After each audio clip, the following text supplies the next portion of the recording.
కేంద్ర రాష్ట్ర ప్రభుత్వాలు ఆహార భద్రత సవరణ చేసేందుకు కొత్త జీవోను తీసుకువచ్చి దివ్యాంగులు పేద ప్రజల పొట్టకొట్టే ప్రయత్నం చేస్తున్నాయని దివ్యాంగుల హక్కుల జాతీయ వేదిక చేర్యాల డివిజన్ మెంబర్ తుమ్మలపల్లి అనిల్ విమర్శించారు.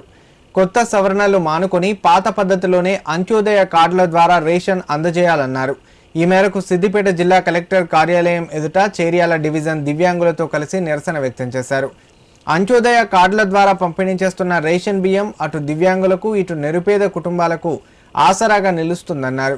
దివ్యాంగులు పేద ప్రజల పొట్టకొట్టేలా సవరణ జరిపినట్లయితే అంత్యోదయ కార్డు కలిగిన వారితో కలిసి నిరసనలు చేపడతామని హెచ్చరించారు. నా పేరు తుమ్మలపల్లి అనిల్, మా చేర్యాల విలేజ్ ఎన్పిఆర్డి వికలాంగుల హక్కుల జాతీయ వేదిక సంఘం చేర్యాల డివిజన్ కమిటీ నుంచి మాట్లాడుతున్నాను.